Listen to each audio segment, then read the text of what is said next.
Hello, this is Katie. Welcome back to my channel.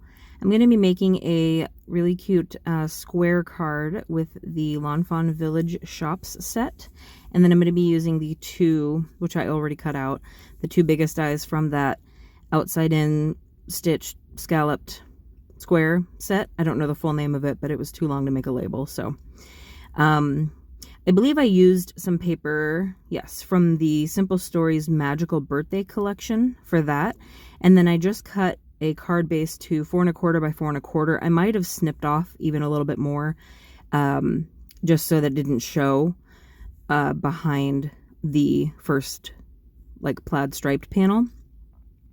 And then I flipped that over so that I could eyeball that properly.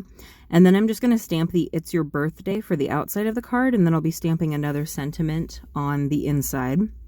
And then I stamped 4 sets of these so I can just tuck those back into my stamp envelope with the set to have them for later. And then I was thinking about markers and how I didn't want to have to come up with Copic combos, and so I'm going for my tri-blends, which just make it very easy. This one is a little more difficult of a blend. The lightest color is just a little bit too light, and so it does look a little splotchy, but once I have it on the card, I end up going back and just blending out the mid color over the whole thing, so it really just goes from the dark to the mid, because the light was just too light and it wasn't going to help blend it out. That one's a little harder of a blend. I need to kind of practice with those markers, but a handful, like a few of these markers, don't have a great blend, but a lot of them do. It's definitely a lot better from the original Spectrum marker set and the colors that we're supposed to blend.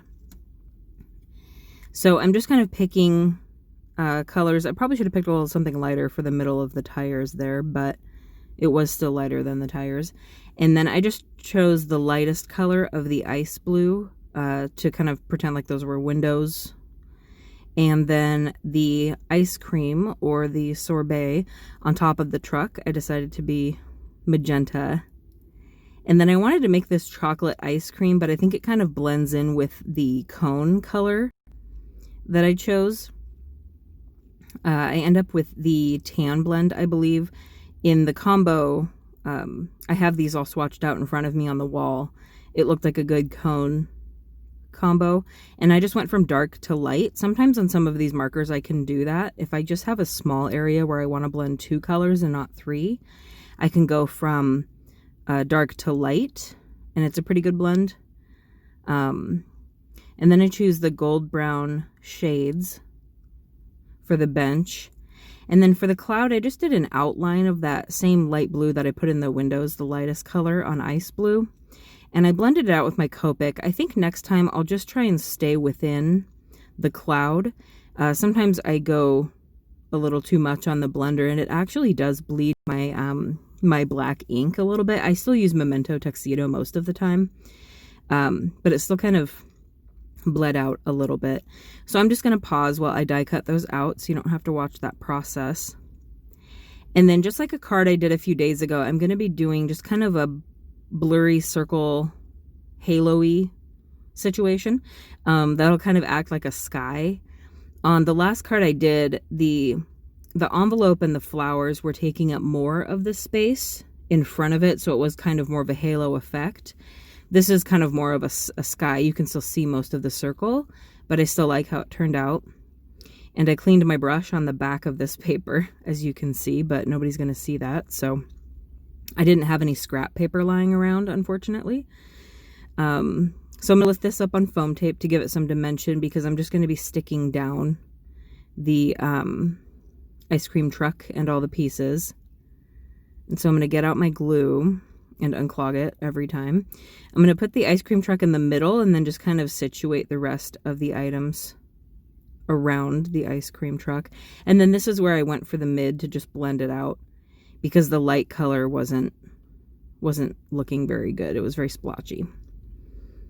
So I need to play with that marker a little bit more and see maybe if I can touch, well, I can't touch the light to the mid because they're stuck together, so we'll have to figure something out. So I'm just going to stick down what appears to be a giant ice cream cone onto a bench. So that works out. And then the bicycle.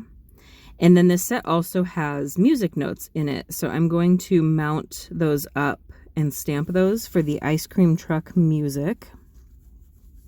This could, well, oh, there's an ice cream on top. I was going to say this could also be a taco truck, but if you cut out the image, you could just cut out the truck without the ice cream cone, and you could put like a little taco on top. I'm pretty sure the Lawn Fawn has a set with a baby taco somewhere, like one of the planner sets.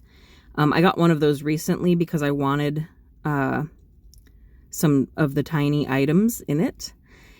And I think those sets, even if you're not a planner person, are great for tiny things, especially for sets like this. So if you want to look at all their planner sets and see if you actually would want any of the items just as they are, even if you're not a planner person, you should check those out because they're very cute.